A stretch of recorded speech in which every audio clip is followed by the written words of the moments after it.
The warmer and the more interesting the person is, the more I give them of myself. How does Larry David handle it? He's not bad. Yeah? Yeah, I'm a big fan. Oh, thank you. You know, how about that? It's not. Impression. Yeah, thanks. I've seen him go through because I saw him become famous. You know, he was on Fridays. Yeah. He created Seinfeld, but that still wasn't the fame that he has now. So I saw him through Curb Your Enthusiasm become truly iconic. So he's had trouble figuring out how to. People want to take a picture. People, you know, well, how do I do it? And it's always changing. He's never an asshole. It's truly one of the greatest comedy shows of all time. Well, thank you. 100%. And I have to say, the new season we're about to film in October, the storyline may be my favorite. And it's really subtle and fun. It's like one of those things like, it's like, I think people watching it will feel that they're living a fantasy. And after the first one airs, I'm happy to come back and talk about it. You know what I mean? Yeah. Because that premise of where we're going is delightful. I love how HBO gives him sort of carte blanche. They're like, you know, take a couple of years off. Do whatever the fuck you want. Like, yeah, it's pretty great. Yeah. Well, for Larry, it's not about the money. Right, of course. It's about, can I do another good show? Right. And that makes us different than most shows in history. Yeah. And he only wants to do good work and enjoy himself. Otherwise, there's no reason. Yeah. And HBO is smart that way. They're genius. You know? I mean, look, if you think about the shows, Sopranos, fucking Game of Thrones. Yeah, they done some good know work. how to let a show just be a show. From what I understand, they give a lot of notes on their pilots, but once you become a series, they kind of leave you alone. That's amazing. You know, whereas when you're doing a network show or from other pay sources, I've heard that the notes never stop. Well, when I was on news radio, is the easiest thing to ruin with notes. Drama can survive notes. Comedy cannot, because it's like doing comedy is like, the dominoes.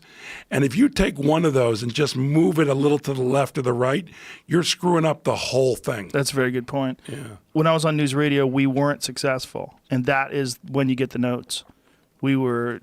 So my friend Lou Morton, who is one of the writers, he would wear a shirt every Monday after the ratings would come in with a number on it. He would take a white T-shirt and write it. And one day he came in, the number said 88. I go, fuck, dude, really? He goes, yeah, we're 88th. I'm like, fuck.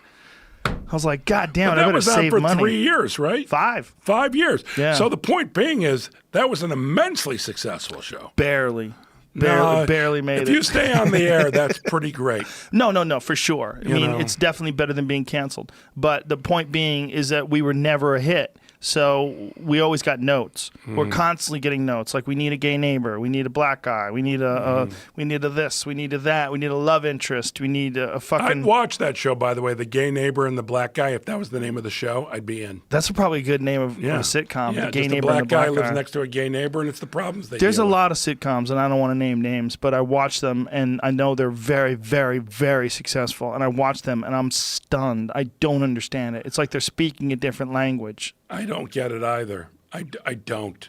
But I don't watch comedy, man. But I think it's middle drama. America. I think there's something going on with tired people. No, you know what it is? Here's something that I noticed. This is something that's recent, too. That audiences now respond to what they think is supposed to be funny. Like, real comedy fans dug news radio. Like, people who dug comedy, I think, dug news radio. People who did comedy dig Curb. Do we have other kind of fans too? Yes. But I find that comedy fans really do get comedy. Right. But everybody likes to say they like comedy or they watch comedy, and they may not have any sense of humor. Right. So I find there was a show. I'll give you an example. And this one was like the specific, and I don't care if I'm slamming it. It was the something in the girl in the apartment B, or the bitch in something B. It was lead actress, very talented, but I watched the show, and the rhythms were, this is what comedy is. It wasn't funny. It didn't have a natural vibe to it. It had no reason for me to keep watching it, but it was done in a style that other shows have done since, where this is how comedy's done. This is the way we spin a line or do a situation. And I don't know why, but it always involves a lot of that putting the spin on the ball, or what do you say, English. dancing in English. Yeah, dance moves. It has a lot to do with it. Yeah. Because even if you watch a lot of Nickelodeon shows or Disney shows, they tend to do that. They put the spin on it. It's never funny enough just to have. Here's the thing about comedy, TV comedy, I think for the most part, you're supposed to be enthralled with the situation. Right. It's a situation. So the situation, Lucy got into a situation. Yes. And you laughed at Lucy dealing with the situation. I bet in the entire time Lucy ran on the air that there might have been 12 great jokes that she said in the situation. You're laughing on how she deals with the situation. It's a very good point. And you look at any great comedy, and that's what it is. It's Larry David dealing with a situation. Yes. So, and by the way, one thing Larry and I are very proud about with Curb Your Enthusiasm, if one of us says something funny to the other one because we improvise, we laugh.